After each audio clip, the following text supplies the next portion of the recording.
What's up, everybody? Welcome to GoJo Golic. Mike Golic Jr., Mike Golic Sr., Claudia Bellafato holding it down at the DraftKings studio in Boston. We got a great show for everybody today. As always, download, subscribe, rate, review us, leave us a 5-star rating, and check us out here live Monday through Friday from 8 to 10 a.m. Eastern on the DraftKings Network. You can check out the best of GoJo Golic noon to 1 p.m. Eastern wherever you hear VSiN on the radio. We are in line for potentially my favorite show that we've ever done. Claudia, please tell the people why. What a teaser there. Gus Johnson will join us live, play-by-play legend on the playoff to talk some hoops. Chris Harris Jr. will join us live, former NFL corner, in hour 2 to tell us why he loves Bo Nix. And from diss to kiss, this is what we're really excited about. GoJo drops his own response track to Chris Long and Drew. Can we fast forward to that? Because that's the thing I'm really excited for. But we have to start in the NBA because we do have round 2 of the playoffs. The Celtics and Thunder took care of business. Celtics 120-95 win over the Cavs. 18 threes from them. We knew the defense was good for the Cavs, but not really showing up. They dominated the boards, almost 50% shooting from the field. And then the Thunder, another dominant win, 117-95 over the Mavs. Luka, I don't know if he's 100% or not. Not looking great, just 19 points for him. Kyrie 20, 15 turnovers for the team. So if you're looking at both of these round 2, game 1 games, GoJo, which team impressed you more, or which, I guess, team was a little more telling whether they won or not? Well, I mean, I think when you look at the two performances, Dad, I watched the Boston Celtics game and never really felt uncomfortable. This is a team that's been together for a long time, has a ton of postseason experience, and really, for the most part in this game, left no doubt. You've had banner performances from Jaylen Brown all postseason so far. Derek White has been a revelation for the last few games, and once again, was red hot from beyond the arc. And so that team looked like there was a massive gap between them and the Cavaliers. For Oklahoma City, I was more, I think, impressed because for a young team to watch them mentally withstand some of what happened in that game, the fact that every time it got close, every time Dallas made a run, they seemed to have an answer for it and buried them at the end of it, I thought was really impressive for a team making, or for all intents and purposes with this core, their big-time postseason debut.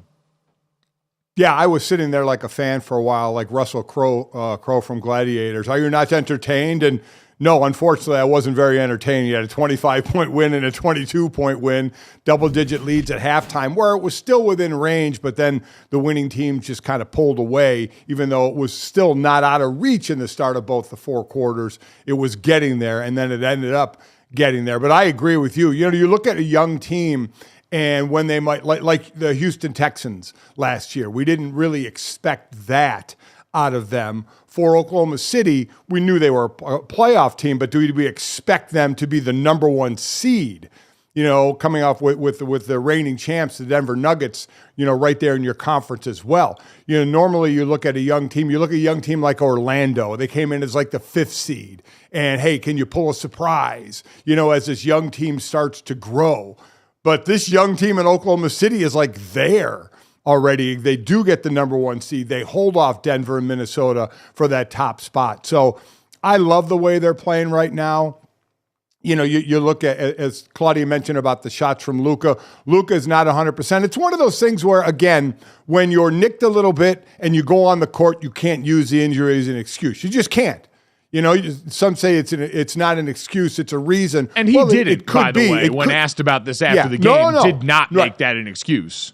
He did not, but that's, there are reasons out there, and you wonder how much the knee is affecting him when he hurt, that he hurt in game 3, I think it was in the first round. You look at two teams who, haven't won in the second round yet, and you're talking about a Luka injury, and you look at Denver and you're talking about a Jamal Murray injury, a guy who played so well last year and now is shooting horribly, as we'll get into, as we look ahead to some of the games. How is the injury affecting him? Or maybe, you ought to give some credit to the Minnesota defense, which is just absolutely housing him right now. So it's got to be a little bit of both. I agree with you from the question Claudia asked, that Oklahoma City being this young team and taking care of business the way they are. Well, I think it is a little bit of both. I mean, what worse problem could you have than being less than 100%, especially with a lower body injury, for someone who's one of your primary ball handlers going up against? I mean, Dad, you've got to be thrilled because defense is on the menu this postseason. We saw the Timberwolves smothering performance the other night. Oklahoma City so far is allowing 90.6 points per game in the playoffs, the fewest through 5 games by any team since the 2016 San Antonio Spurs. So this is elite level defense that we're seeing. And I don't know, part of it, like Luke is not an old man by any means, but definitely the older of the two teams here. We've talked about the Thunder as one of the youngest teams. Like, man, the youth is on display. This kind of defensive intensity throughout the entire season, and that's been the case for both them and the Minnesota Timberwolves, is being young enough to sustain that energy throughout this entire time is such a weapon for them. And on the other side, I just think the clutch shot making, whether it was Jalen Williams late, obviously Shai Gilgeous-Alexander, you even saw, Chet Holmgren for a lot of that game kind of got his ass whooped at different sections. You saw him get physically worked a little bit down there on the block. They were going at him, and yet that was a guy that never backed down, hit a bunch of big shots along the way as well. And so the mental toughness, as much as anything, of this Oklahoma City outfit was on full display last night for that team. And Dad, I don't know, as you look at now survey as we start this second round here, they're the 1 seed. I think a lot of people after the Timberwolves did that to the Denver Nuggets, looked at them and said, maybe that's the best team that's sitting in the Western Conference right now. For Oklahoma City, do you think this rebuttals enough for them to still be looked at as the 1 seed in the West? Listen, they're proving it. I have a feeling, and I'm going to ask Claudia this in a minute, it's probably a tough question to look forward to, is if Minnesota knocks off Denver and Oklahoma City knocks off Dallas, Oklahoma City is the number 1 seed. Minnesota's going to be favored in that series, I got to believe. I'm not a line setter or a betting person, but I would be stunned if Minnesota wasn't. But I love what Oklahoma City is doing. Quick, Mike, going back to that, how they spread out shots. SGA took 19, Holmgren took 16, Williams took 15. So they're spreading them out pretty evenly. And you're right about defense. Between Chet, the big guy on defense, and Lou Dort, what he's doing at the guard position, what he's doing chamber to Luka, the dude is just like flypaper on you. It's very, very cool to watch, because when we talk about defense, you can X and O defensive slides and rotation, but a lot of it is want to, man. How bad you want to stay in front of that guy, who's in front of you. There's a lot of that. And boy, watching Dort is really impressive. And he held Luka to another poor shooting night, 6 of 19, just 19 points. So I agree. Like anything else, it's rarely one thing. It's usually a combination. Give them credit for the defense, just like you give Minnesota credit for the defense. But certainly neither one of those guys we talked about, Murray or Doncic, playing at 100%. But you know what? As I said, you're on the court. It don't matter. You can't use that as an excuse. It is kind of interesting to think about this particular Oklahoma City team in the context of the bigger NBA playoff picture, like the haul that they got, including Shai Gilgeous-Alexander, from the trade that sent Paul George over to the Clippers now in a summer where we wonder if Paul George is even going to be there anymore, and they're shown the door early on this. what Sam Presti has done in architecting this team. I mean, Dad, think about the impossible job for Oklahoma City for years, going all the way back to 2012 when they make the finals with that prior iteration of their homegrown big three that included James Harden coming off the bench, to losing all of those stars, to getting other guys like Russell Westbrook and Paul George in there and parlaying that into a bunch of picks and then having to go out and hit them all. I saw a Sixers fan say last night that the Oklahoma City Thunder are the actual process. And I think that there is some truth to that of this team that for so long had to tank and had to draft incredibly well, and they managed to, in successive drafts, go and get cornerstone pieces. And then obviously Shea coming over in that trade with the Clippers ends up being the capstone on a group that now, with this young of a core, looks like they could be a force for a long time here, and like looks joyful doing it, Dad. I think that's the other part, and the difference between them and Boston is, I don't know if it's been the pressure on Boston for so long because we've had this core together and because there's so much expectation. No one seems like they're having that much fun. Like Peyton Pritchard every once in a while will give you some emotion, but for the most part, that is a cold, dispassionate killing machine in Boston. They're like Thanos. They don't actually care about who they're beating. You're just nameless gray faces. Whereas on the Oklahoma City side, you see those guys in the interviews after together. They all seem to be having fun. Being the same age and all those things kind of help, but there's a marked difference, Dad, in one side looking like they're enjoying winning and the other side looking like they're just relieved they're not losing. Well, I mean, it's because they all have their team meetings at a Chuck E. Cheese. They're all kids. I mean, it's amazing. I wonder if Chuck E. Cheese is even still around when these guys were kids. They're that young. I know, but you know what a lot of it is, Mike, is expectation, right? Boston, the expectation is they're going to play well in the regular season, kind of like Dallas, and then find a way to screw it up in the playoffs. So you're waiting for that. There's Denver, who wins the title that last year, and now the expectation is there again this year, and they're down 0-2. Then there's Oklahoma City with a young team, these guys running around having a ball. The expectation wasn't, I'd like to go back, I don't know, did any of the analysts or in the beginning of this season say, yeah, Oklahoma City, now a viable playoff team, did anybody say they're going to be the number one seed? Maybe some of them saw that, but that's what I think is one of the more interesting things is they're young and they're almost exceeding the expectations right now while they are this young. Guys, I can't put age to this. I think the Celtics just play monotone. Like, if that's a way to describe it, they just play at a monotone level. They just do. SGA's 25. Tatum's 26. Tatum is still relatively young, and I just think that's the way he plays. And we can get into his stats and the fact that he hasn't really shown up in clutch and he hasn't shown up in these playoffs either. And I think that's what sets the pace. I don't care if you're 35 or if you're 22 years old, if you have that type of energy. Like they say, age is just a number.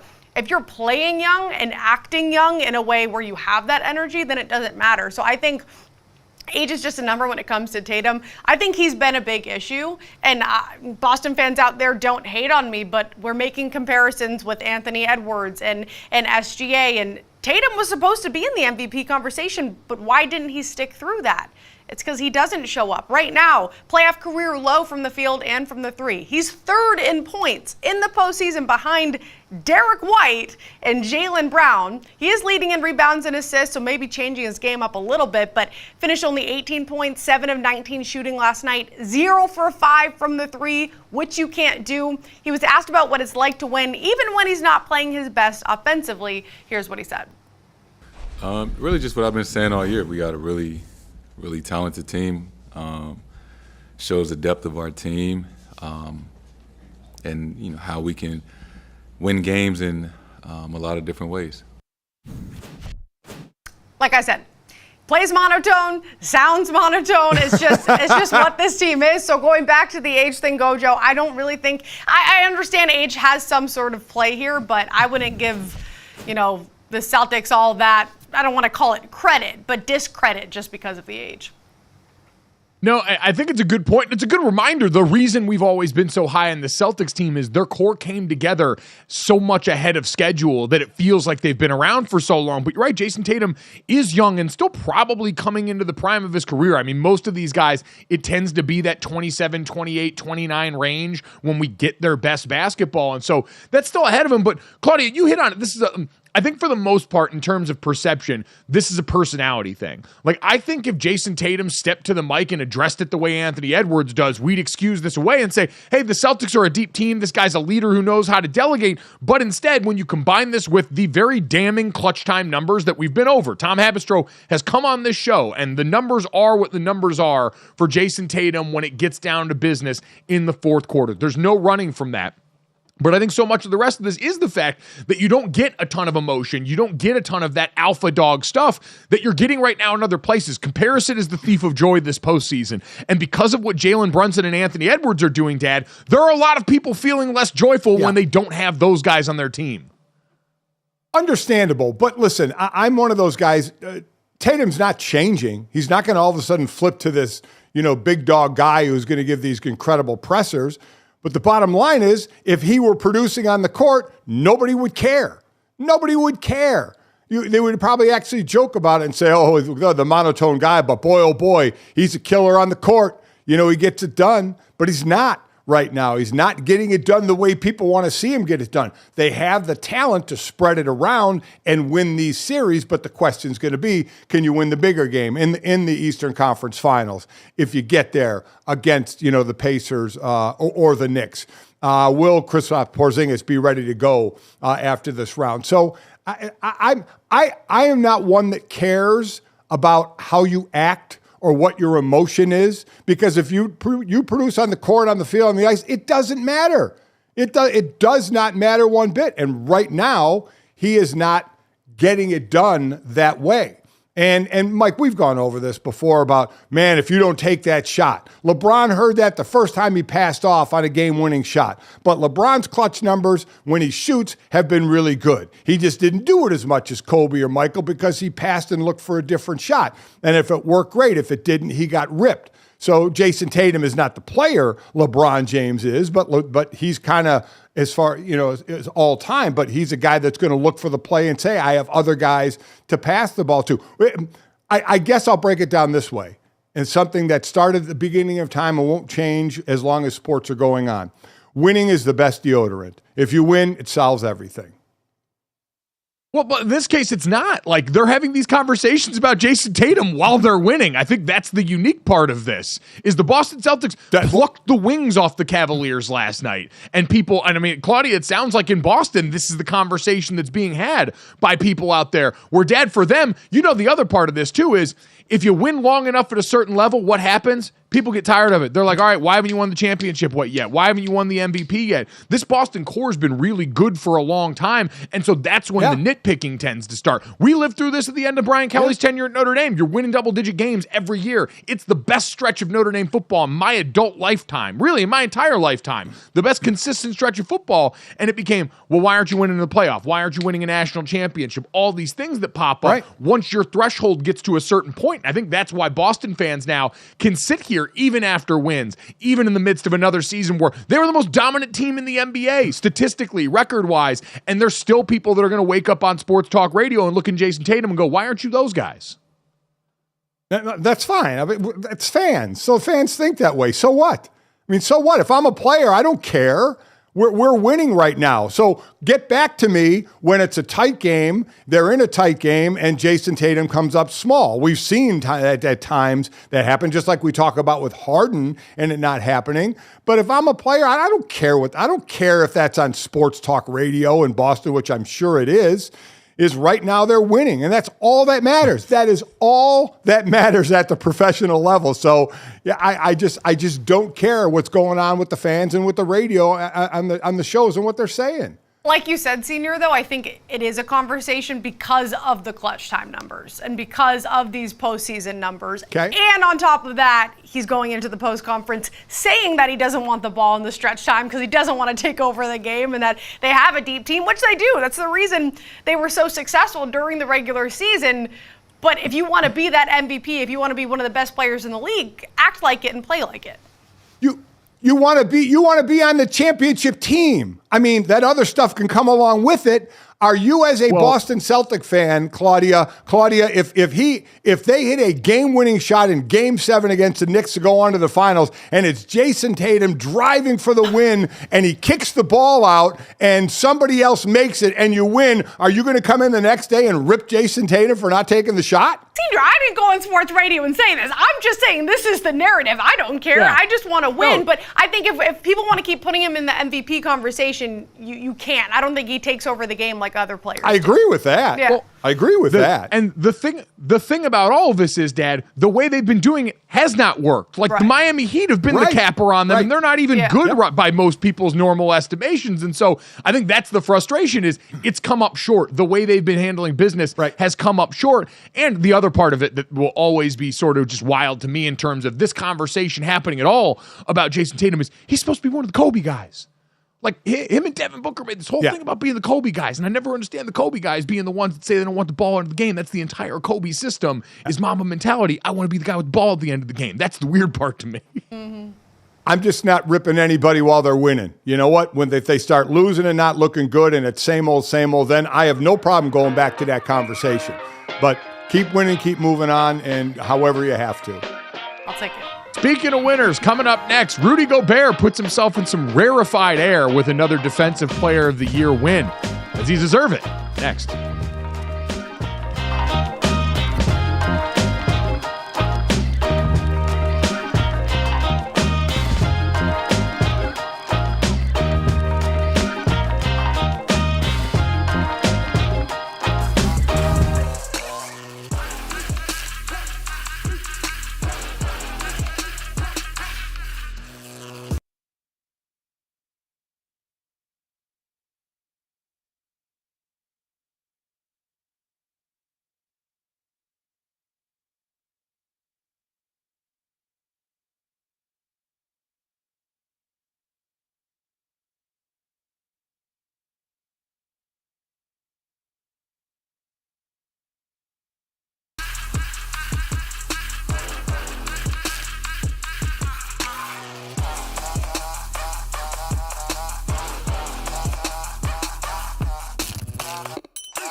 As GoJo said before the break, rarefied air.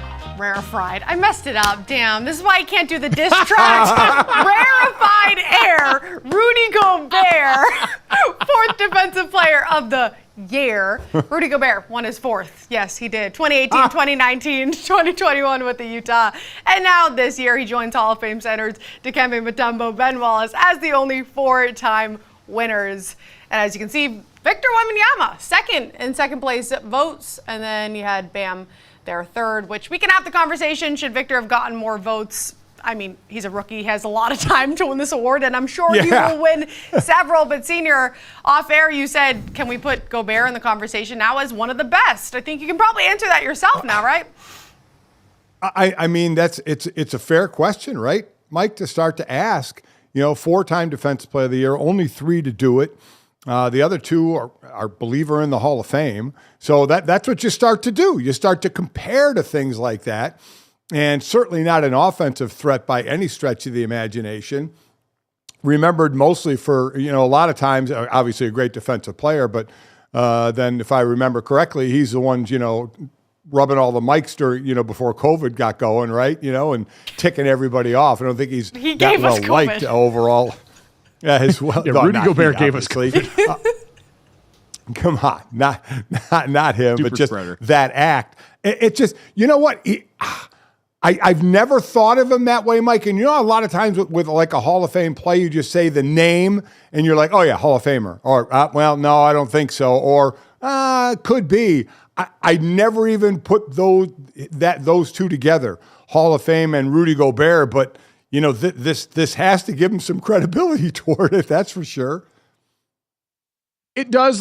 So this comes up because there's a lot of people, and I remember this happened with Jokic when he was on the cusp of winning back-to-back-to-back MVPs or something of that nature. And there was a small group of people who had pulled that off. And a lot of people use that as their argument of why it shouldn't happen, because how can you put at that point a player who hadn't won a championship and who wasn't then considered the best player on the planet, this kind of historically great company. And I think that's a poor way to legislate who wins awards each year. Like, this is an award for the 2023-2024 season. This isn't an award that decides where Rudy Gobert sits all time for defensive players. Because I agree, I don't think we put him in that standing with a lot of those same players. Rudy Gobert is a great defensive player. He's one with bad vibes that people don't really like, that his peers don't seem to respect every time they're polled or asked about it. And I think we figured it out. The biggest factor as we crunched the numbers back here is he just doesn't have an intimidating enough face when you compare him to like Dikembe Mutombo or Ben Wallace to be considered one of the greatest defenders of all time. And I think that's what's really holding him back. So, Dad, all those things together, I think make it fine for him to win Defensive Player of the Year. But again, for me, we shouldn't be saying, well, can we give him this Defensive Player of the Year? Because if we do, now all of a sudden he has to join this conversation. It's kind of, honestly, it's kind of like the conversation we have about Michael Jordan and LeBron James and the rings, where it was never about, in my mind, an exact ring count when you got these guys together. It was everything else about their career that said, yes, this is automatically happening. There's a reason why plenty of guys who have 6 championship rings aren't considered the GOAT alongside Michael Jordan. It's because we can all see the rest of what goes on, and I think enough of us have seen the rest of what goes on to say Rudy Gobert is a great, like, generational, for this generation, one of the great defensive players and defensive big men, but all time, I don't know if he registers on the Richter scale the same way.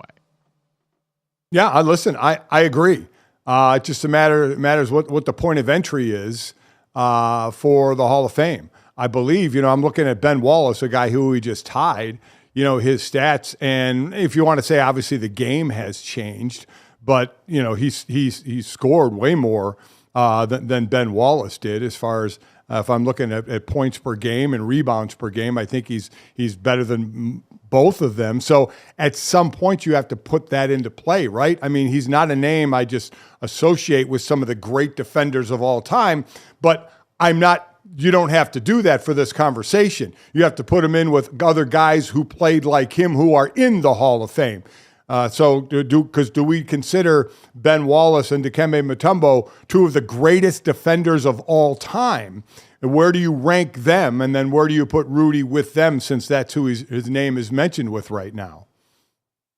Yeah, I again, the Basketball Hall of Fame to me is a little bit different of a conversation just because it's all-encompassing. It's not the NBA Hall of Fame, and so it's not to diminish the accomplishment, but it's not as exclusive feeling as something like the NFL Hall of Fame or Major League Baseball's, where it feels such like a cutthroat road to getting to that point. Agreed. The other interesting part of this is Victor Wembanyama, in terms of the counting stats and blocks per game, steals per game, all that stuff, actually outpaced Rudy Gobert. And did. just then a lot of people pointed to the fact that his team was bad. Now, Rudy Gobert won Defensive Player of the Years on teams that were fifth-ranked teams in the West. We've seen Nikola Jokic win MVP as the sixth seed in the West. But, being dead last, certainly, I think in some people's minds affected it. But I would go the other way, Dad, and say you look at the rest of the Minnesota Timberwolves, and you've got Coach of the Year, you've got Sixth Man of the Year, you've got other guys that were finalists for awards, which is what happens when your team wins. The rising tide lifts all ships. But Rudy Gobert had help around the rest of this team. You saw that the other night. We don't have to say, and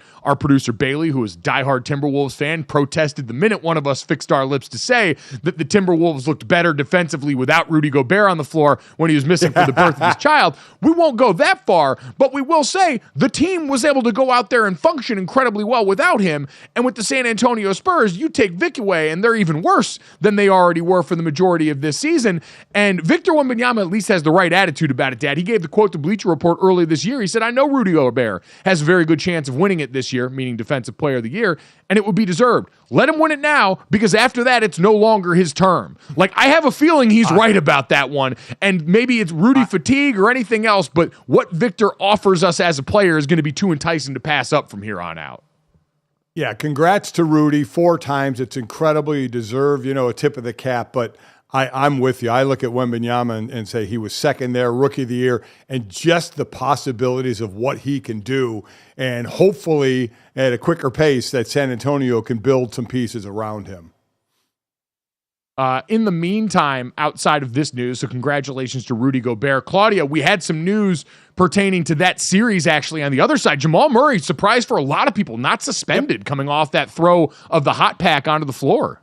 Not suspended, but he does have to pay $100,000. That is the fine. And I didn't realize he threw a towel and then a heating pad with 4:41 remaining. So this was live in the game when the Timberwolves were up 49-30. Now, despite the heating pad's best defensive efforts, they lost by 26 points, 106-80, and now they have to play on the road down 0-2. And I think that's more of the story. And you talked about how this defense looked. Either way, Denver just looked lost. And whether that is because Jamal Murray is a little banged up or not, throwing a towel and a heating pad on the court, that's not definitely not mama mentality, definitely not championship mentality. Do you guys think this was enough of a punishment though, Senior? Oh, I did not think he was going to get suspended, just for the thought of why the head official said he didn't get ejected, that he threw it, they thought, out of frustration and not at anyone. Now, unless he just pulled it off extremely well and was throwing it at someone, that wasn't the vibe the ref got. And if that wasn't the vibe the league got, I could see this. I didn't think he was going to be suspended. And we sit there and talk about money. Dude makes $33 million this year. 100 grand fine. Now, nobody ever likes to give money back, but one he can afford pretty well. Mike, I never thought a suspension was coming in this anyway. I thought it was just going to be a fine. I didn't want him to get suspended because I don't want any excuses in this series for what Minnesota is probably going to continue to do. At the same time, he probably should have. Like Tim Legler made the great joke the other day on Get Up, but Jamal Murray was 3 for 18 shooting. How can we necessarily say he didn't intend to hit anybody? He just wasn't hitting anything that night out there on the court. So I do think we always hear in sports, we can't gauge intent when it comes to fouls or things that happen in the game. Right. But yet here the officials are like, he wasn't trying to hit anybody. He was just mad and threw the towel and the heat pad. Like, he threw that on the court while people were playing. If someone, and this is one of the other things too, is we do outcomes a lot. If someone slips and rolls an ankle on that, we're talking about World War III in this series and the response that you would have seen from the Timberwolves. So he probably should have been suspended and is getting off easy. I'm glad he's not, but $100,000 lighter still on the table now as Jamal Murray and this Nuggets team are going to try and mount a furious comeback. But coming up next, we got to have words with the basketball community. Austin Rivers chose violence yesterday on the Pat McAfee show, and we got put on for our team next.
Welcome back to GoJo and Golic. Mike Golic Jr., Mike Golic Sr., Claudia Bellafato. And yesterday, the timeline went to war, friends. No, not actual World War III trending like it usually does for all the various reasons in the world right now.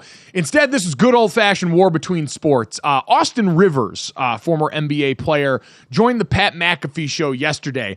And it seemed like kind of out of nowhere just decided to swerve and try and take out football as a sport, as a label, all the above. Take a listen to what he had to say about the ability of basketball players to do football easier than football players could do basketball. Where the best athletes in the world are, that's us. I could take 30 players right now in the NBA and throw them in the NFL. You cannot take 30 NFL players and put them in the NBA. It's because you only allowed 5 on the court. Let's all relax. It's because you get a break every play. All you got to do is catch the ball and run north or south. Listen, our sport. It ain't complex. Wow. All right, Austin. What? So, well, first off, Austin Rivers, by the way, just listening to him talk, if he hasn't had conversations with WWE, like Triple H needs to get on the phone. That guy seems like he's got a little bit of that heel to him where he'd be comfortable playing the bad guy there. Because he's got a little bit of that stuff to him, Dad. But we have this conversation over and over again. I think what felt different this time around is he put a number to it in a way that usually doesn't happen. Where it's not just, we think a basketball player could make the transition to football easier than a football. It's so easy. I could get 30 guys right now to do this. Dad, what's your thought on this always been? I don't feel like you and I have had this argument as much. My thought is I think basketball players are the best athletes in the world. I think they're incredible athletes. I do. But I also, when you're sitting there talking about switching sports, the one name that always came up was LeBron, right? LeBron played tight end in high school, probably could have gone on and done it in college. Who knows where else? There's just some people that are just different than others. And he had the size. He had the body type, right? At 6'8", 260, because you look at like a Sam Laporta who's like 6'7", 255 or so. That would be the one thing. You look at a bunch of tight ends that have come from basketball. You look at Antonio Gates. Exactly. You look at all those guys that actually made it. Exactly. Like they've got concrete proof of this. Right. They have concrete proof that they could play to a certain level of basketball, and then they went to football. We don't know if there was thoughts of a Tony Gonzalez or an Antonio Gates trying to make it to the NBA, and that wasn't going to happen, so they went to football. I don't know that part of it. But the tough part for this is if you go from football to basketball, there are just those 5 spots on the court where you're playing both ways. Football, you can kind of put a guy somewhere, right? Wide receiver, tight end, D end, and kind of find a special teams player. So you can find a place for someone. The one thing that Austin, it got ridiculous saying all you got to do is catch the ball and run. The hardest thing for the NBA player to come into the NFL is when you get smacked in the face. All right? When all of a sudden there's contact. This is the thing. There's contact in the NBA. There's collisions in the NFL. And that is one of the biggest things that those players would have to get used to is the fact that you are going to get your ass handed to you and ain't nobody going to be looking up at the ref calling a foul for it because it can happen every single play. So I think that's the toughest hurdle for an NBA player coming to the NFL. Yeah, I look at this and say, but first of all, like we always say the NBA players are the best athletes on earth.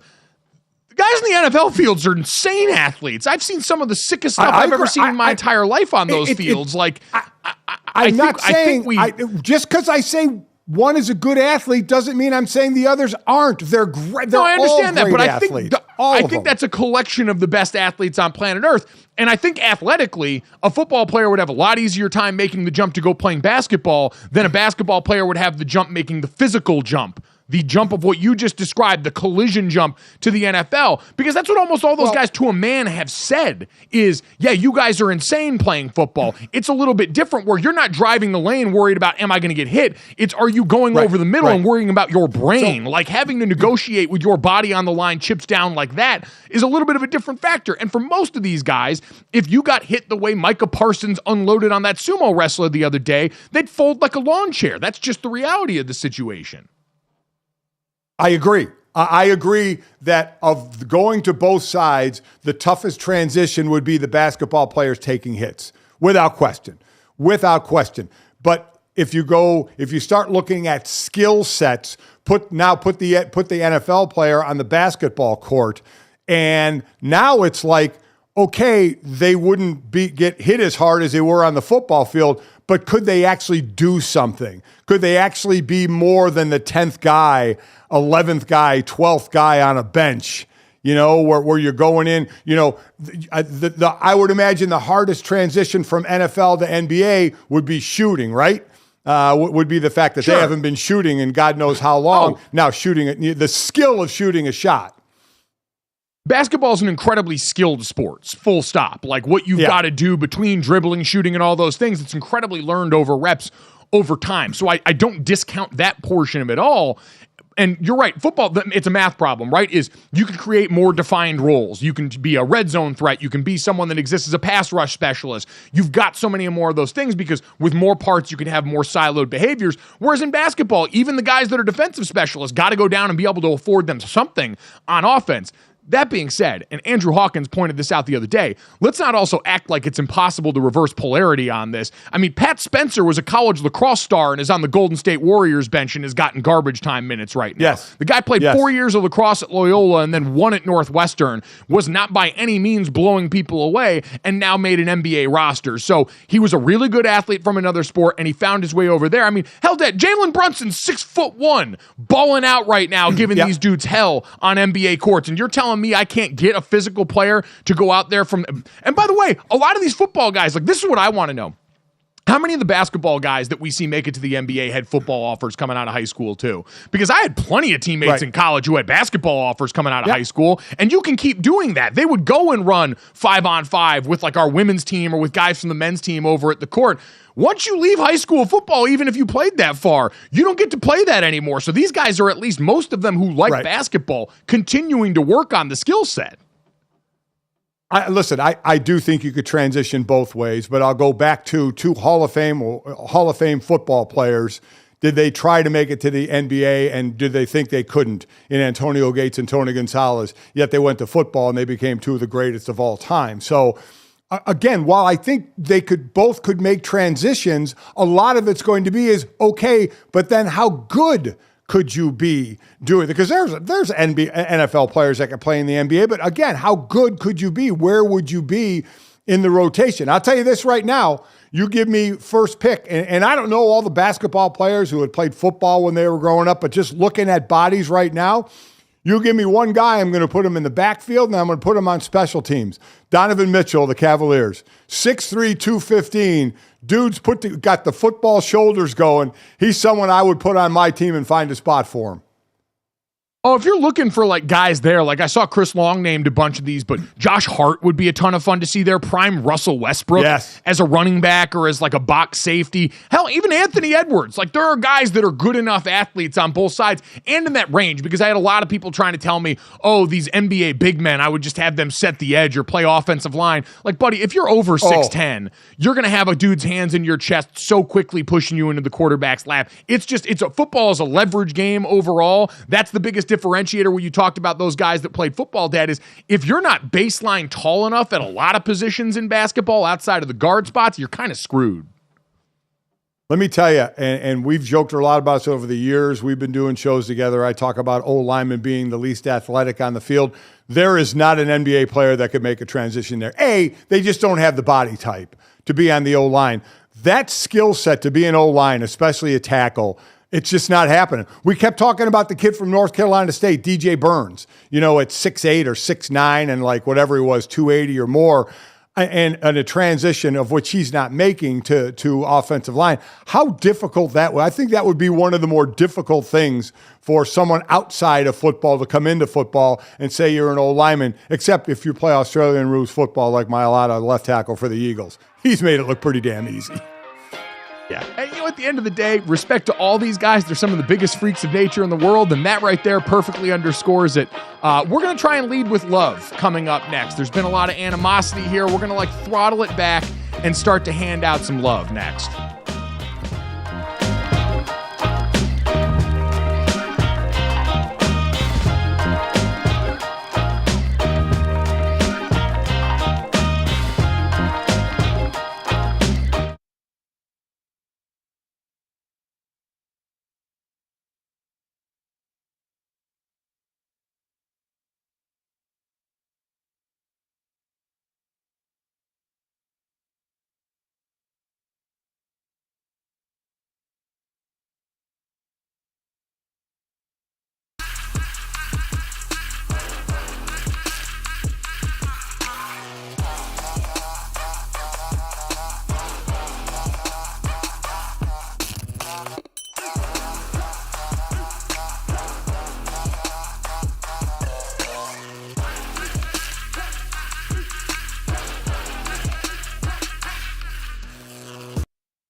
Welcome back to GoJo and Golic. Forget about diss tracks. How about kiss tracks? Yes, you heard that right. Our buddy Chris Long over at the Greenlight Pod, him and Macon Gunter came up with kiss tracks, and our very own GoJo was a part of it.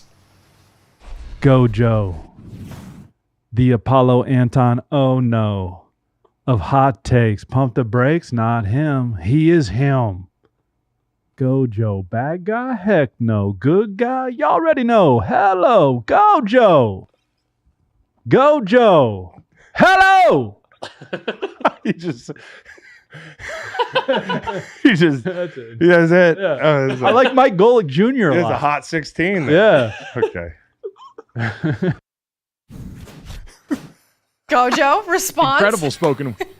Incredible spoken word there. Yeah, listen, you know what? I like what these guys are doing. We had the Drake and Kendrick beef taken over the timeline for a while, and they wanted to inject a little bit of love into the universe there with some rhymes, and I greatly appreciate that. I love Macon. He's a great guy. I've gotten to know him over the last few years. They obviously do an awesome job at the Greenlight podcast there. Chris Long had an incredible one, by the way, for Ryan Russillo. Do we have a little bit of that? Because Chris legitimately might have a future in this.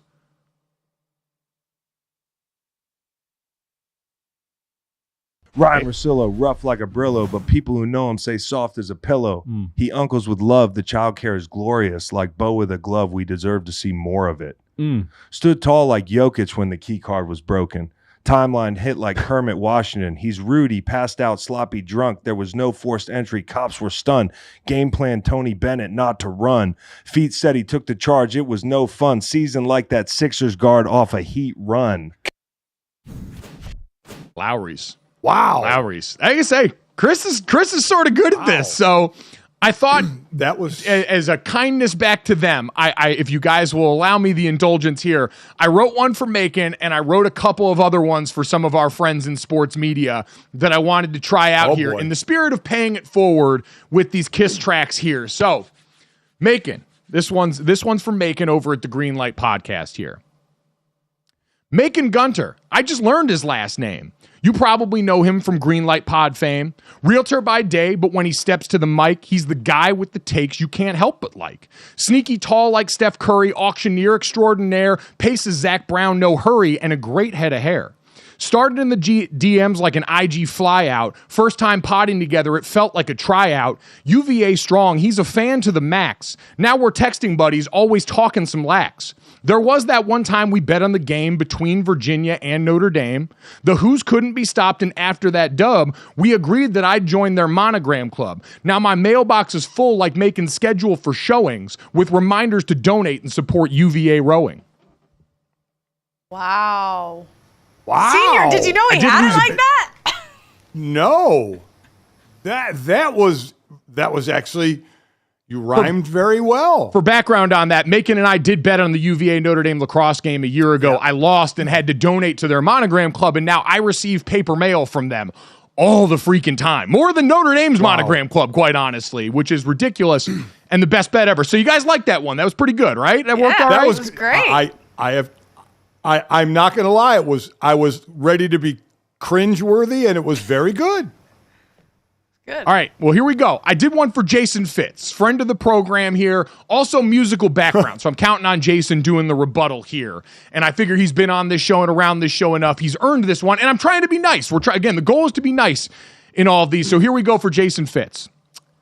The fitsy bitsy spider that went to Juilliard, rosined up his bow and played that fiddle hard, parried like fencers with the band on the road, played When I Die Young to sold out shows. College football Mondays where he and I met, watched him drink 2 monsters in 5 hours on set. I looked at this Muppet like, is this a joke? Stared him right in his face and said, save time and do coke. Hair spiked like punched, hats all tell a story. Of Vegas to Nashville to Bristol for glory. Funko Pop stacked like Steven Jackson. All the smoke in his basement, higher than fashion. Now adding up splat points because he's about that action. And today he's yelling Yahoo to all of his haters, hoping this will be the year for his beloved Raiders. Wow. I'm stunned. Mike, are you doing these on your own? I mean, I am. Now, you've always been the smart kid, the academic All-American and all that, but to be this creative is kind of stunning to me. Drake needs you as his ghostwriter. Yeah. I almost had a Drake bar in there. I was going to make a joke because Fitz really has always talked about wanting abs and wanting to potentially get liposuction. So I thought about making the connection there, realized this is about being nice, not about actually dissing Jason, who we love. And so we gave him a little bit of love there. The last one I did was for Mina Kimes, ESPN NFL analyst. Yeah. Oh, okay. I've got one more here, and then you guys can grade the performance overall. I'm riding a high right now. I don't want to bust up the streak, but I feel pretty good about the Mina one here. This is the last one I did, so now the ideas were starting to flow a little bit, and I think we got a couple of good bits of wordplay in here. So here we go.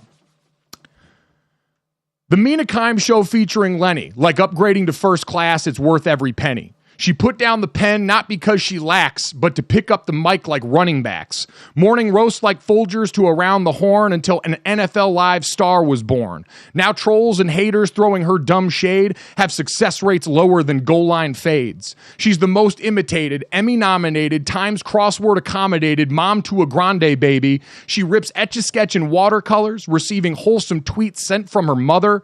EPA, but she don't play about Seahawks draft picks every draft day. When DK Metcalf came off the board, that tiny woman let out a mighty roar.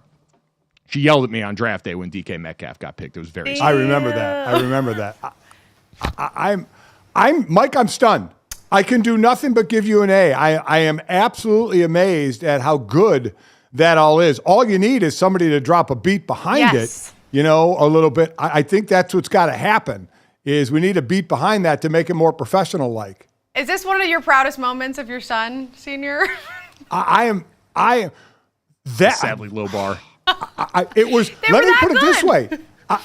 I'll say this. It was better than what Macon and Chris did on their show. Chris's was better than Macon's. I have to admit, Macon's on yours I liked. Chris didn't seem to really like it much, what Macon did with yours.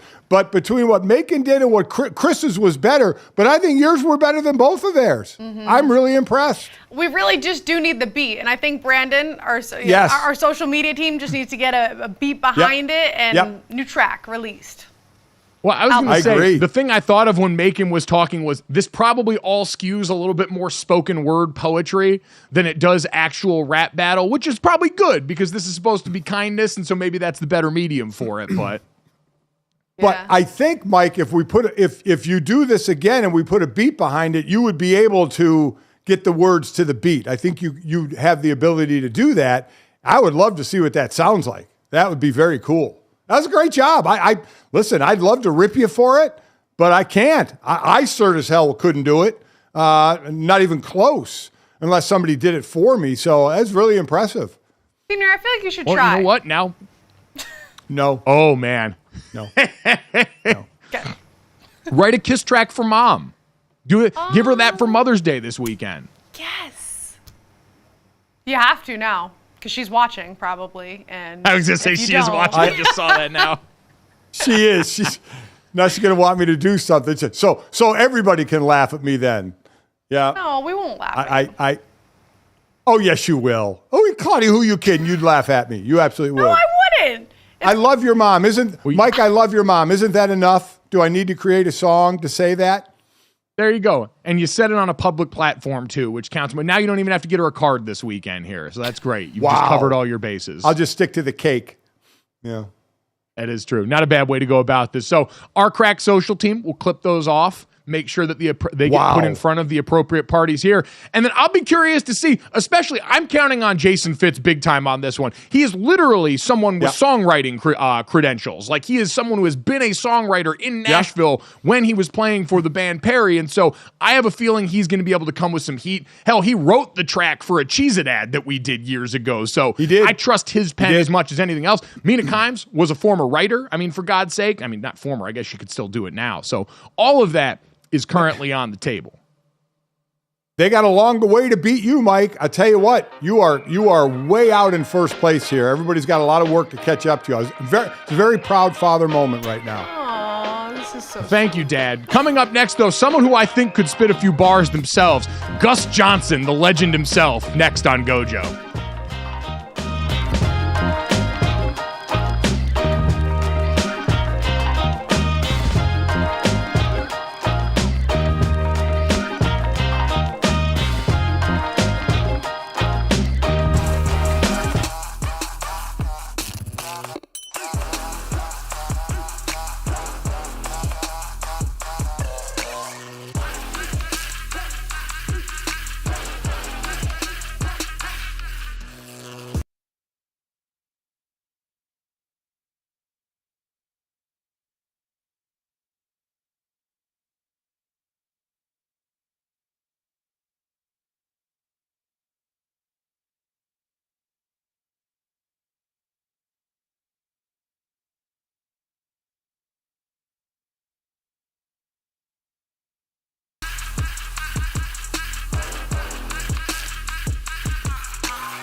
right, I'm fired up about this one. Huge fan of our next guest here. You guys have seen him calling, a variety of sports, but most recently this season, you've seen him as a part of TNT Sports calling some of the first-round NBA playoff action here. Gus Johnson, kind enough to join us now here. Gus, how you doing, man?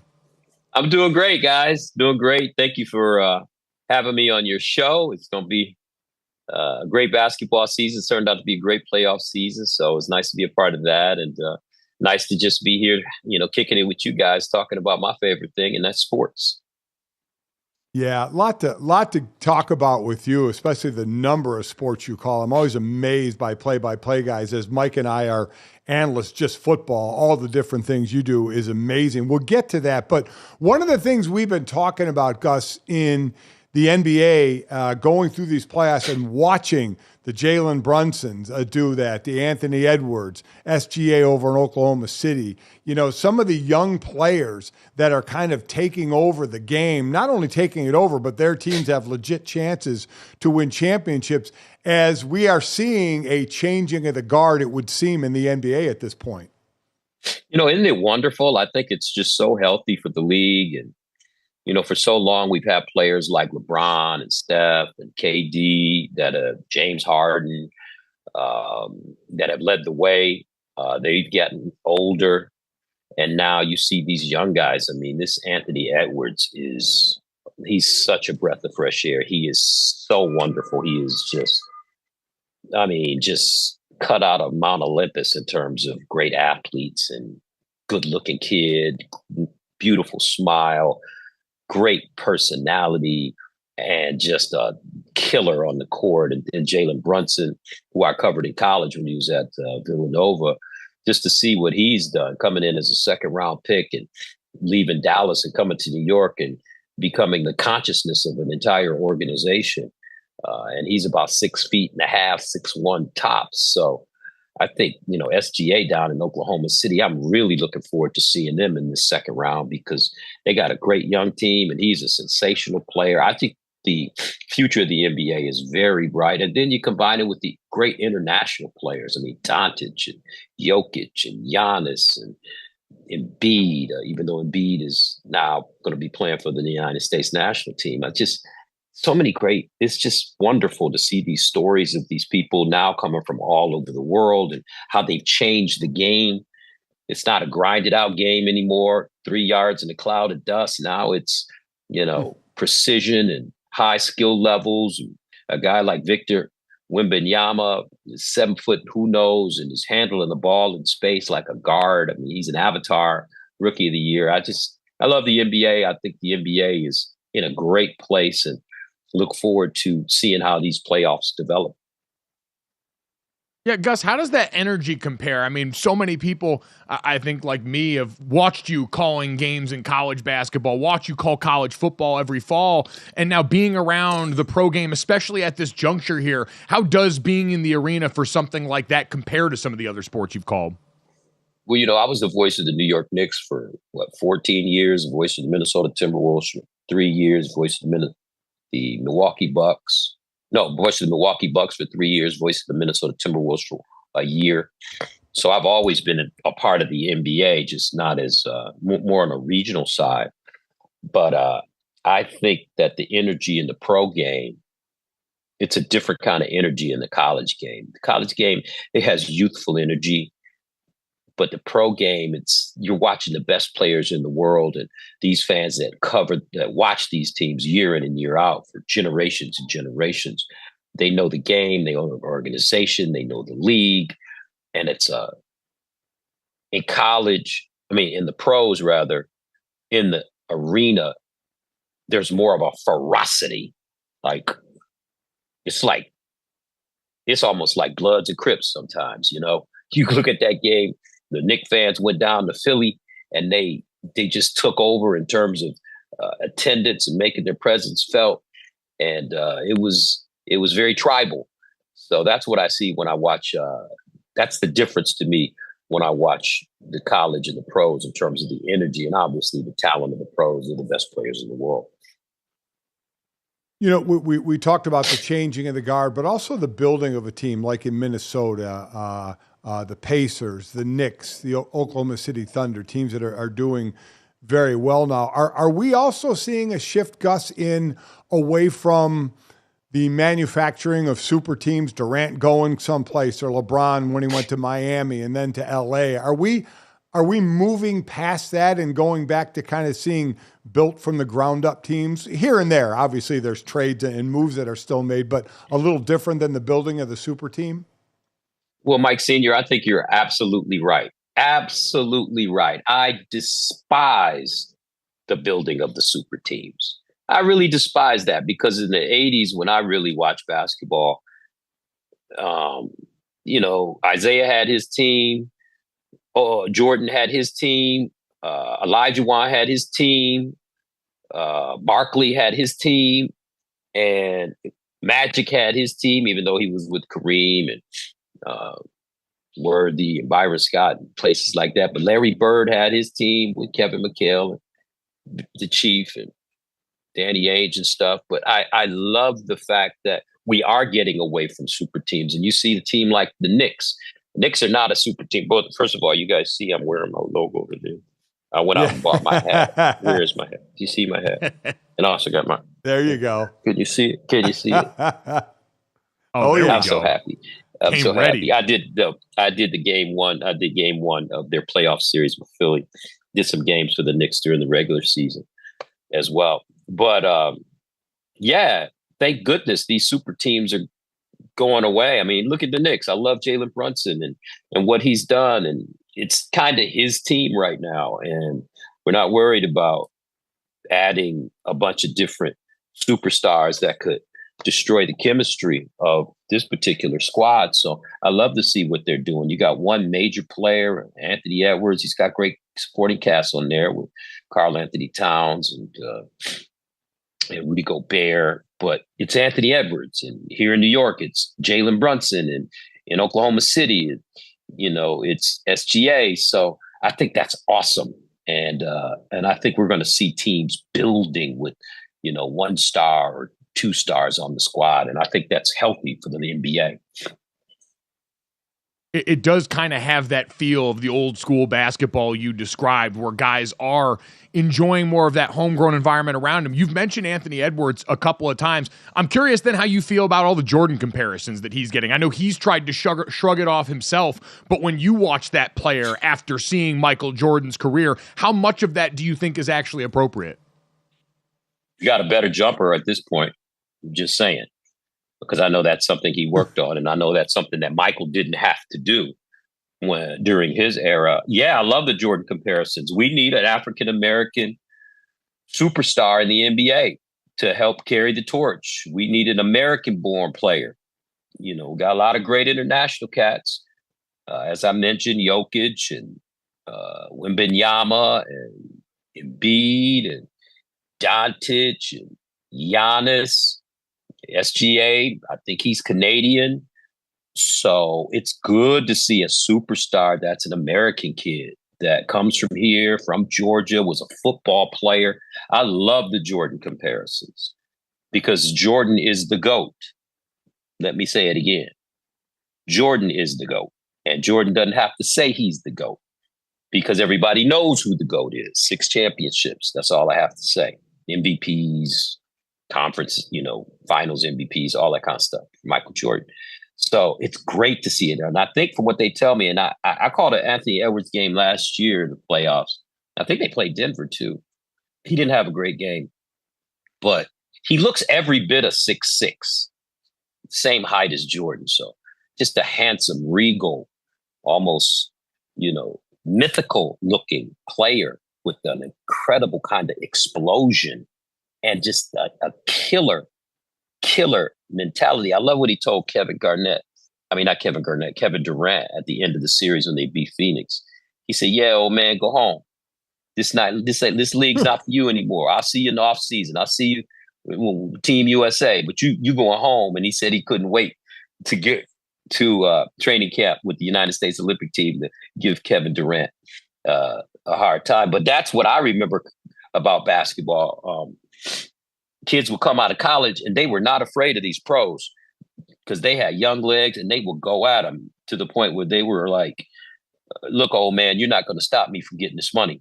You're not going to stop me from being a star. And that's what I see with Anthony Edwards. I'm just so happy that we have a player like that that's an American, and it's going to be fun to cover him during his career.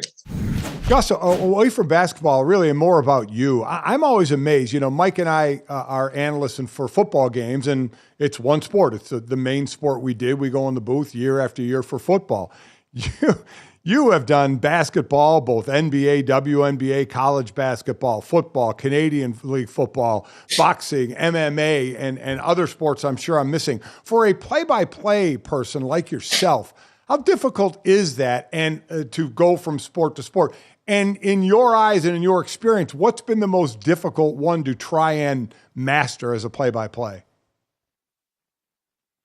Well, Mike, Senior, I think that, you know, if I wouldn't be doing this job, I'd be a gym teacher. Probably be teaching gym. We'd be playing dodgeball in sixth period, you know. But I love sports. I played every sport known to mankind pretty much growing up. Mom had me all into the sports. So going from sport to sport, you know, there are techniques that you have to use when you're calling basketball as opposed to football, as opposed to soccer, as opposed to boxing or mixed martial arts or college football or college or NFL football, college basketball or NBA basketball. I've done the Olympics, the bobsled and the luge, called 2 Champions League finals, called 2 FA Cup finals. It's all different terminology, player names, but I enjoy that. I enjoy that study. I enjoy the education that I'm getting by transferring from sport to sport. But I just think that it's not difficult if you love it. And I love it. I love this job as a broadcaster. I love everything about it. It's been a salvation for me in my life. My career has. Always faithful. If there is one thing that shines through in a Gus Johnson call, it is always the joy for whatever game is being played when he's on the screen. That much I can say for sure. Gus, is there anything you've called that was stranger than calling Jimmy Kimmel and Ted Cruz playing a one-on-one basketball game 5 years ago? You know, the thing about it is Jimmy talked a lot of but Ted beat his butt. Ted beat him. Ted beat him. And then, you know, Jimmy's all out of shape, fat. Ted was in shape and determined. And I think Ted is a little older than Jimmy, if I remember correctly. But I thought that was so great. We were in Houston. Was it Houston? Yeah, we were in Houston. And they had the guys mic'd up, Ted and Jimmy Kimmel, and they were talking trash to each other. And Ted was serious about winning the game. And Jimmy wanted to talk in the middle of the game because he was tired and he needed some rest and he was about to fall out. So it was, I did it with Isaiah Thomas too. So we were sitting there laughing at these fools, but it was just a great show. It was conservative versus liberal, and it was just fun. So it was weird. I got to be honest with you. I still have the T-shirt they gave me, but it was fun at the same time. If there is any more proof you need that if it exists and it's a competition, Gus Johnson can call it and call the absolute hell out of it. Look no further than that event right there. Gus, we could sit here and talk to you all day. Can't thank you enough for the time and insight on every front here. Thank you so much, and we're excited to see you call him whatever you've got coming up next because we know it's going to be great. I appreciate you, Mike Jr., and thank you for sending out I told you this before we started today. Thank you for sending out that cool picture on Easter, you know, when you said you tweeted that it'd be nice to see me call Resurrection Day, and you had Jesus crossing over the devil. I thought that was dope. And to be honest with you, I thought about it. You know, what would that be like if I did have a chance to call Jesus on Resurrection Day after 3 days coming out of the tomb and jumping back on the scene? You thought I was gone, but I'm all the way back, you know, something like that. So that would have been cool, man. Thank you. Gus, you have You no thought idea I was how happy gone. that just made me. I think I might have used the LL Cool J line. Jesus pops out. Everybody sees him. He rises from the dead. And Jesus just looks out and says, "Don't call it a comeback. I've been here for years."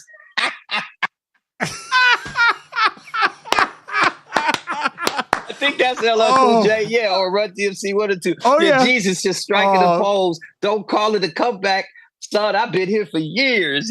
So I did think about that. That is Thank awesome. you, Mike Jr. That was cool, man. That is awesome. Yeah. That Thank you, is Gus. awesome. Really appreciate it. Thanks, My Gus. baby, Thank you, I man. appreciate you guys. Hey, like I I, don't know said if to you there's- boys, Yeah. go ahead. Go ahead Yeah, and say what absolutely. you said.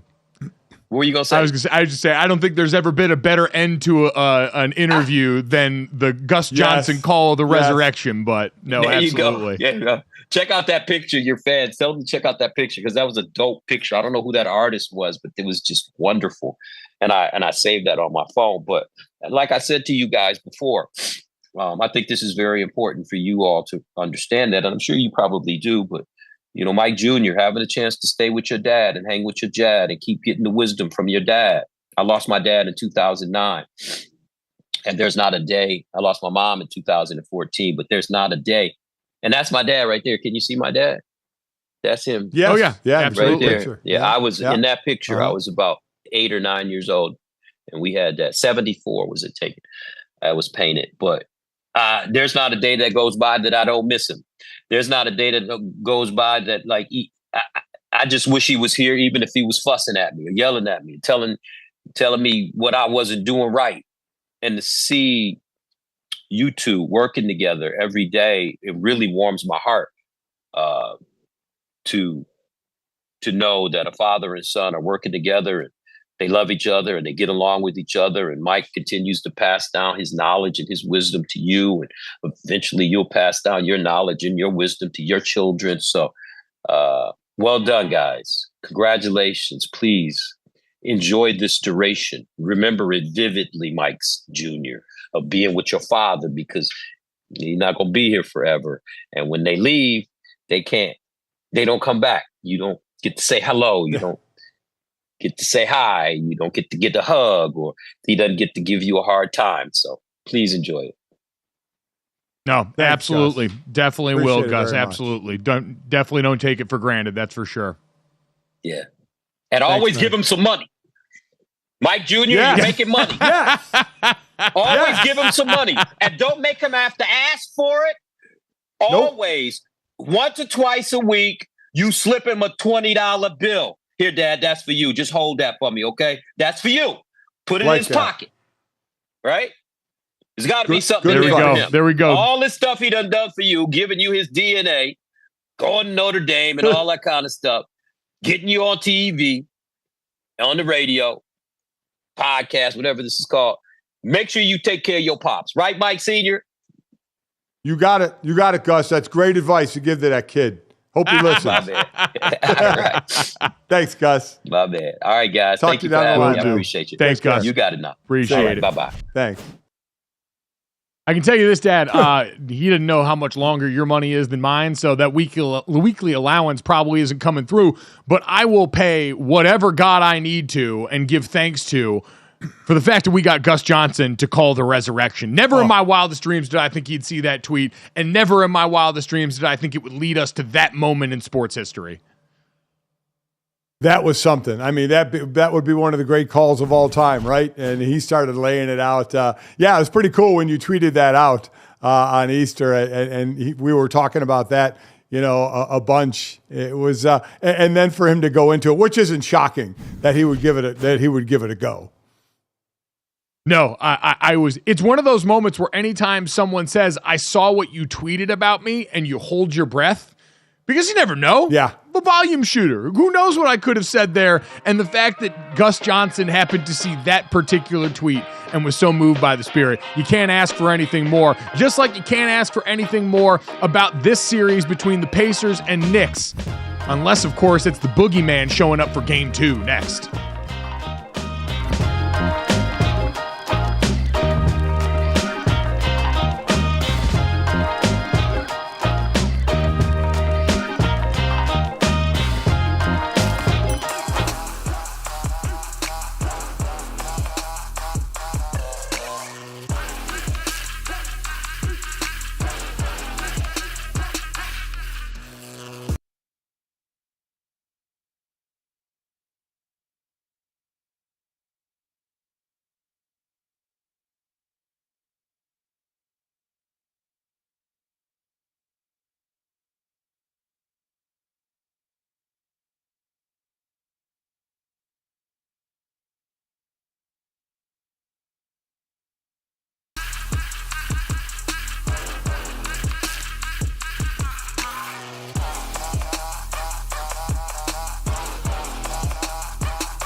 GoJo and Golic. Reggie Miller, after 29 years, almost to the day, is returning to MSG, but this time he's talking about the game. He is not playing in it, but I'm sure you guys can remember May 7th, 1995. He scored 8 points in the final 9 seconds to get the dub in Game 1 of the conference finals. The Pacers squared off with the Knicks in the postseason 6 times over an 8-year span when he played, and of course he got the nickname Boogeyman. He made fans mad, he made players mad, but I think he was likable outside of MSG. However, he is returning, and he had to send a warning to the fans there.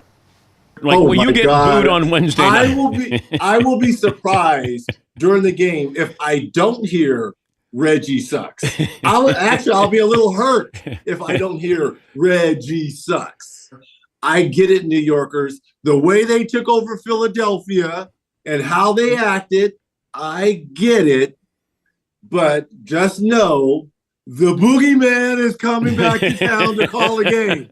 Okay? At least he's ready for it, Senior, right? He has the right attitude. Those games in 94 and especially 95, that's right when I got, like, I retired in 94 and started doing stuff with ESPN for college football. But in 95, I started doing morning radio out here in Arizona while doing the college games for ESPN, doing a morning show out here. So that was right during that time. So obviously, if we were talking local here, we were talking national of the playoffs. And that, I mean, Reggie Miller, what, in his 18 years, went against the Knicks 6 times in the playoffs. They split it 3-3, but we remember, I think it was the 95, right? In Game 5, we had 39 points, 25 in the fourth quarter. That was the infamous choke sign to Spike Lee sitting in the stands there. I mean, just iconic photograph, iconic stuff of watching Reggie and the history of the Knicks was pretty fun to watch, as for someone who had played sports all my life and then had just gotten into the sports media and got to talk about this with an open mic. Yeah, I think so much of these days we think of a lot more interplay between athletes and the people that cover the sport because we've got social media now. Like, we see it happen all the time there. And between entertainers, the same thing. Everybody has a little bit more access to each other. That moment in real life is the peak of that, right? It is a fan, and in this case, a celebrity fan, so deep inside the game that he actually helped drive an opposing player to come in and torch the Knicks. And that was all the things, Dad, at that time that were best about basketball, right? Madison Square Garden as this mecca and place where opposing players wanted to come in and make their mark. And that certainly, I mean, the most iconic instance of a player and a fan getting into it outside of Malice in the Palace, probably. Yeah. And actually, this was in a obviously a nonviolent way. But I mean, yeah, the two most recognizable, when I was coming up like this, as I talked about, was Spike Lee at Madison Square Garden and Jack Nicholson, for the Lakers. Those were like the two, and that's certainly grown over the years, and Spike is still doing his thing. So, yeah, it was cool because you love rivalries, right? Especially if you're a fan and you like one particular, jersey, and you get to hate another jersey or any player in that jersey. But then you had real rivalries, of player on player, let alone team on team or player on team. You had a lot of rivalries. So it's one of those things where on a fine line, because it can always go overboard, where you worry about someone doing something dumb or someone saying something truly out of bounds. But when you can strike that perfect note where a fan base just hates your guts, as a player, I don't know if there's anything better. Like, he said it there. Yep. It's a respect thing where when he walks in, he wants to hear that because he knows I meant something to you. It might have been a really negative thing, but I meant something to you. And getting over in that instance there, it's the best part of sports villainy, Dad. Like, when you look down a list at some of the greatest sports villains of all time, it's all that perfect balance of incredible. Like, I think the zenith of that conversation is probably Christian Laettner, right? Like, the archetype for the white Duke hateable basketball player who also matched that by being really great in college. Like, that's the other part. You can't be some schlep and go out here and be the villain for a team. You got to be a dog. And so that kind of thing where it's two fan bases that already have some disdain, but really it's about what you've done to them that makes it so special and so savory. Well, what's so great about it, you know this as well. You love playing in front of your home crowd, but there's nothing like going on the road and shutting up an away crowd, right? There is nothing And then, especially in that sport, when we talked about the proximity of player and fan, I mean, you're right there on the fans, which I give the players even more credit for their patience and tolerance of not wanting to just go off on somebody and smoke them, as opposed to football where there's a lot more distance in between. So there is nothing like that. When you go on and you're at your hotel, it's like you against everybody else. You get to the arena or the field or the ice or whatever, and you can have a direct effect. Like you said, to be a great player like a Reggie Miller and have a direct effect and just look into those fans' eyes and be right there with them and just say, I'm daggering you, and there ain't a damn thing that you can do about it. I think there's also something to the fact when you play into it too, because for years, Tom Brady terrorized pretty much everyone in the NFL, but especially the AFC East. But outside of the let's effing go at the beginning, it wasn't like Tom Brady was a guy openly antagonizing those fan bases. He was largely robotic. Right. Versus, let's say, Aaron Rodgers with the Bears, who basically came out and said, yes, I am I'm your daddy. Yes, I'm your owner. Talked open smack to that fan base and was in general a lot more antagonistic. That's another part of it is you got to be willing to play a game. We had a linebacker at Notre Dame, Brian Smith. We'd go on the road and he would just go stand in front of the opposing team student section and he would just stand over there and nod his head and listen to them all boo him and let it fuel him. And it works great when you've got someone that's willing to court that smoke. But I think that's a big part of it too that separates them from other guys who don't go and openly taunt the fan base. Yeah, I still remember the biggest thing I did in front of fans was, it was my senior year. We played at LSU, and I bought an LSU hat for that one. And where we had to walk from the bus to the stadium, we had to walk right through students who lined up on both sides and just were yelling at us and such. And I remember I wore the hat. And I was walking through there, and as I was right in the middle of all the LSU fans and students, I took the hat off, I looked at it, I spit on it, I threw it on the ground, and I stomped it. It's one of those dumb college things to do, but luckily we won the game, so I was happy about that. But yeah, that was because I was never one of those guys. I was horrible at lines on the field, talking smack. I never looked into the crowd and tried to. I wasn't that type of player. I wasn't, certainly in the pros, wasn't good enough to be talking smack on anybody. Yeah, I'm showing you, what I'm all about, when I really wasn't. But it was always interesting of guys that could do that. Yeah, no, I subscribe to the theory as a dead dog average football player that one man once said, Zach Strief, the former right tackle for the Saints, you don't get bonus points for blocking a guy when he's mad. That was my thought process, was I got to work hard enough to do this anyway. I don't need the supercharged version of this right now. So a guy who doesn't have to worry about that's going to be Jalen Brunson going into tonight, Dad. Chasing interesting record right now. So he's got 4 straight games of over 40 points in this one here. I believe the all-time record for that is 6 games. So do you think he gets a 5th tonight? Man, to be consistently doing that, Mike, is so hard. It's got to end at some point. I do think the Pacers can get one out of New York, so I'll say no, he doesn't do it. I just hope the refs aren't a part of this enough. How many times have we seen in their 2-minute report or whatever at the end of the game, the things that they missed, and we know what they missed a couple in game 1 of this series. So, and as I said, the whistle blows the most in that sport than any other sport, Claudia. So I get it that there's going to be some bad calls there, but you hope nothing that really you go, wow, this may have hurt one of the teams really bad. Well, I'm saying, wow, looking at this line right now for Jalen Brunson, 36.5, juice to the over, minus 135, which sounds crazy, but GoJo, like you said, he's been doing it.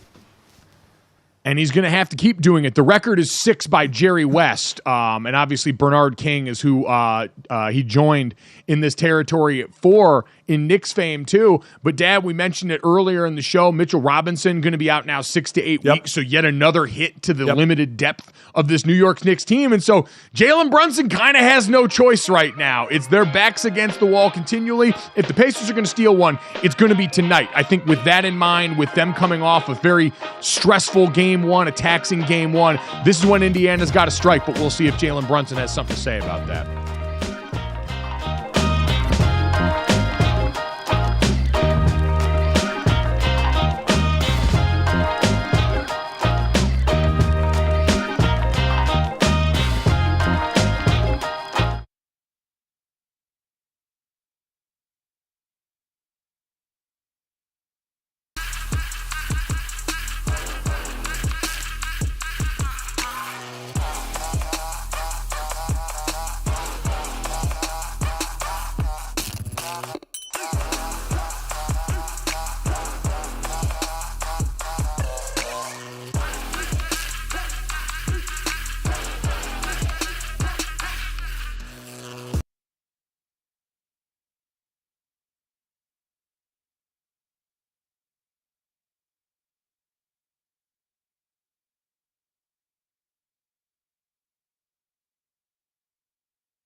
Welcome back to GoJo and Golic. Mike Golic Jr., Mike Golic Sr., and Claudia Bellafato here. And as we round out the day with a little NFL talk, excited to be joined by former All-Pro cornerback and Super Bowl champion Chris Harris Jr. of Denver Broncos fame. Chris, good morning, man. How you doing?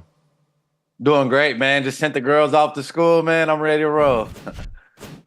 Oh, there we. What's your role in the preschool routine now that you're settling into retirement here? Like, are you a guy that makes lunch? Do you help with the backpacks? What's your job here? Yeah. Oh man, definitely. Try to do as much as I can. You know, my wife usually does a great job of preparing the lunches and things like that. But you know, I'll definitely prepare the backpacks. You know, get them ready, drop them off at school, pick them up. So whatever I can to help her out, for sure.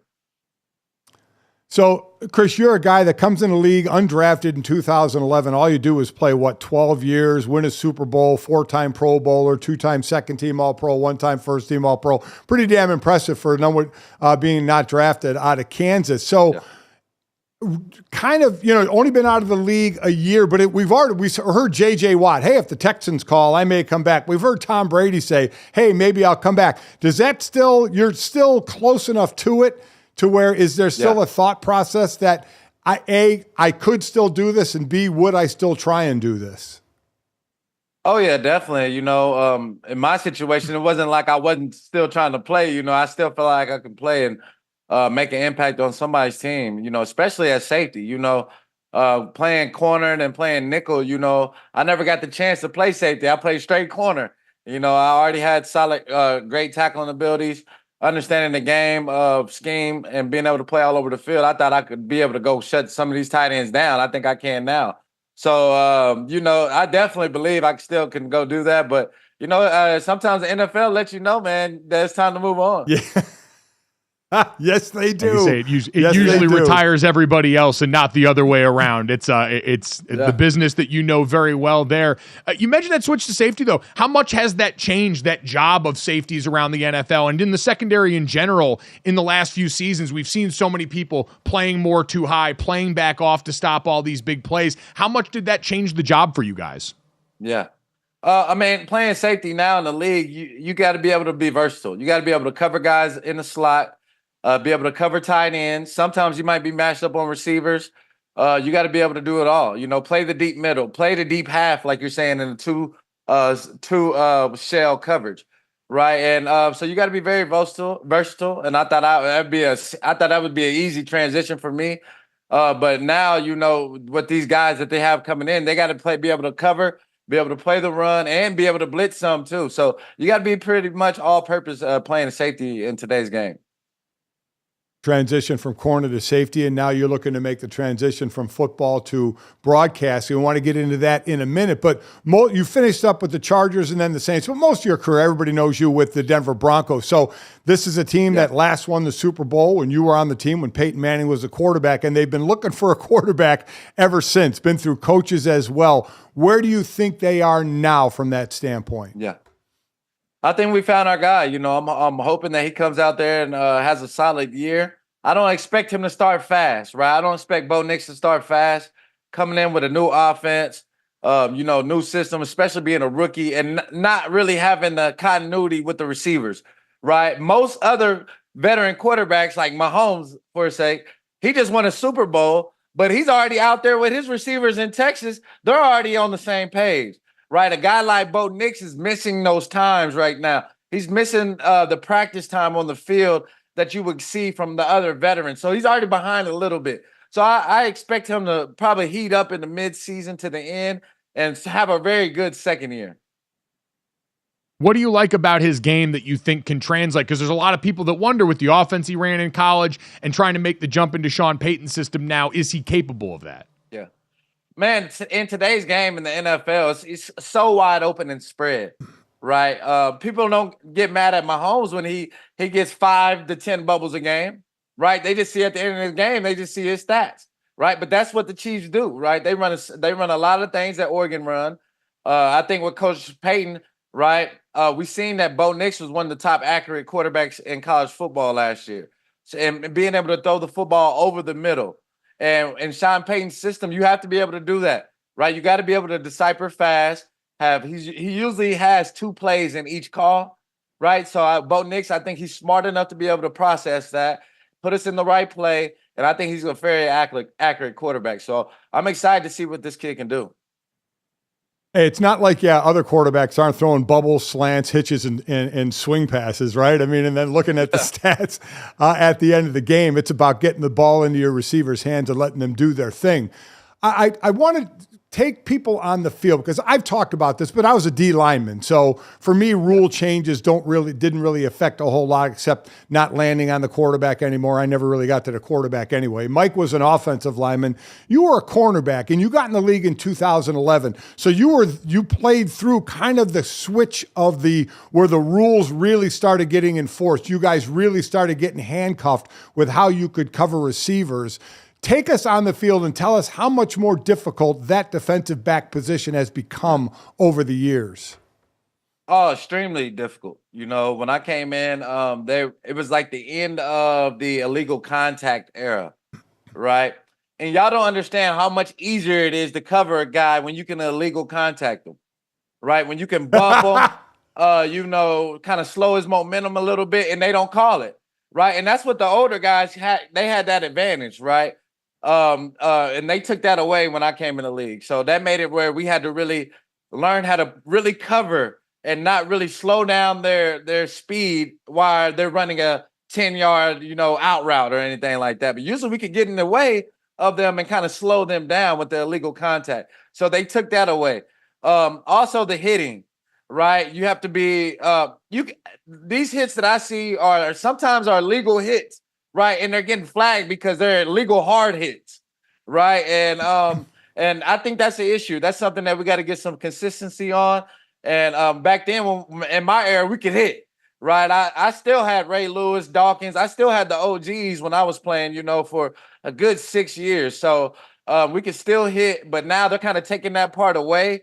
And it's going to be hard for another defense, I think, to be on our level, like the Legion of Boom, the no-fly zone, or the older historic defenses that you see, just because they're not going to strike that fear. Like we struck fear when you had to come see the 2015 Broncos. You know what? Speaking of that physicality, we only got a couple minutes left here, Chris. We really appreciate your time. I'm assuming you saw the Austin Rivers comments about he could find 30 basketball players to come play football. What did you think when you heard that? Because I know every football player, for the most part, thinks that they can hoop. But what did you think about how easily he thought NBA players could make that switch? I think just because he's seen, Antonio Gates and Gonzalez, those guys make smooth transitions. But, there are outliers, Those are once-in-a-lifetime type athletes, those guys, But I think we should just respect each other's sport.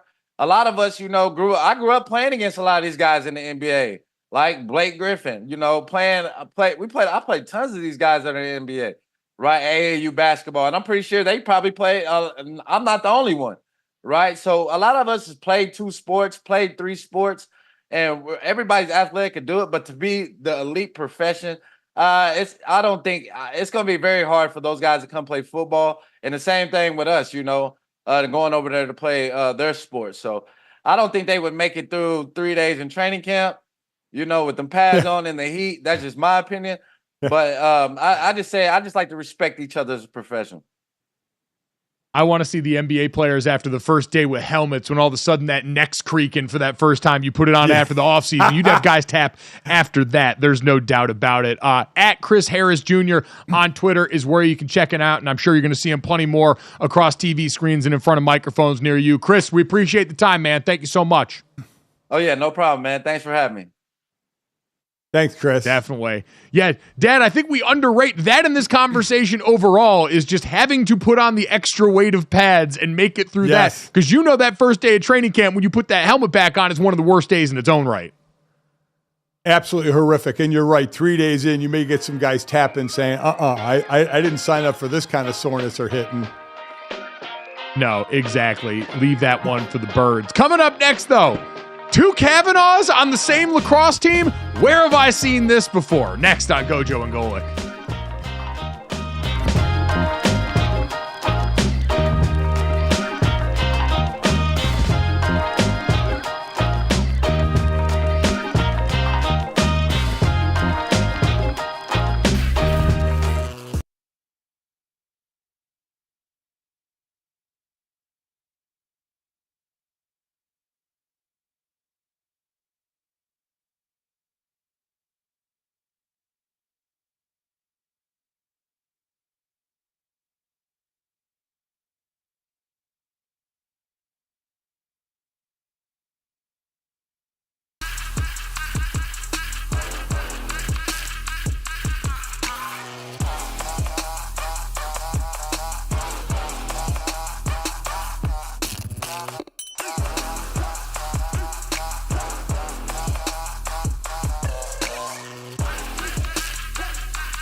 All right, guys, time to finish off the show the way we always do. This, that, and the third. 3 quick stories to send you into the rest of the day.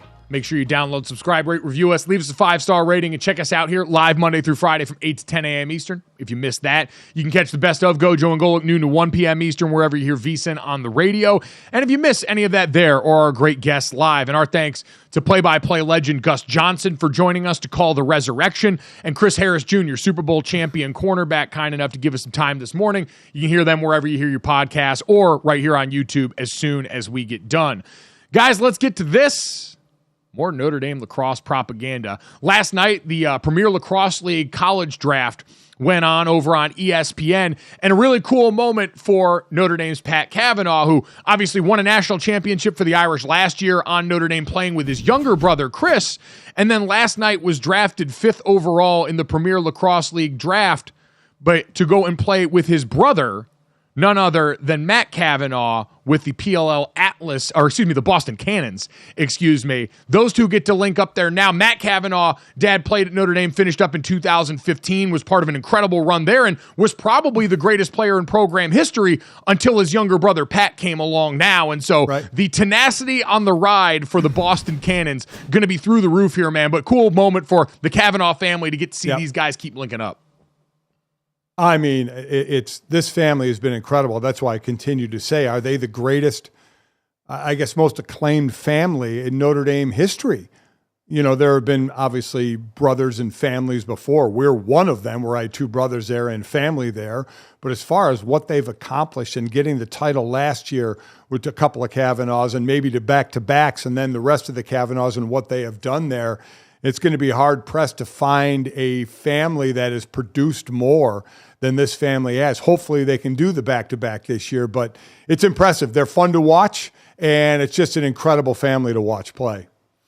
They are junkyard dogs. Their game reminds me a lot, I was thinking in this NBA playoffs, of Jalen Brunson. Like, not the biggest guys in the world, not the most athletically gifted guys in the world, but tenacity, leadership, using their body to create space on offense. And it should be noted, Pat Cavanaugh, who was a top pick. He was the 6th overall pick to the Boston Cannons to go join his brother Matt, and leaving Notre Dame as the all-time points leader. Not the first Notre Dame player off the board, though. That belongs to Liam Entenmann, who went one spot ahead of him at 5 to the Atlas. Notre Dame's goalie, back-to-back ACC goalie and defensive player of the year, tournament MOP last year, and has a good chance to be the Tuaraton, the college lacrosse Heisman Trophy winner this year with the performance he's put on. So he goes there. Notre Dame also had their midfielder Eric Dobson go in the 2nd round to the Chaos. So good night to be Irish in the PLL. Excited to see the next step for all of those guys in the fastest growing sport on 2 feet. As always, Claudia, let's get to that, though. Speaking of another sport that's growing incredibly fast,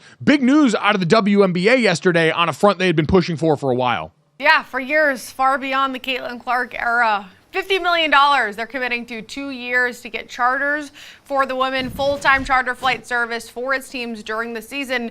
Now, as you mentioned, GoJo, there's been player safety concerns over the years, so this means no more security lines, no more need for bodyguards in public places, cramped legroom, layovers, all the things that us common folk have to deal with. These girls deserve it. Give them their charter flights. GoJo, I think it's time. Yeah, Dad, this is something that had been talked about a lot, especially in the wake of Brittany Griner returning to the league and some of the security concerns around her after the detainment in Russia.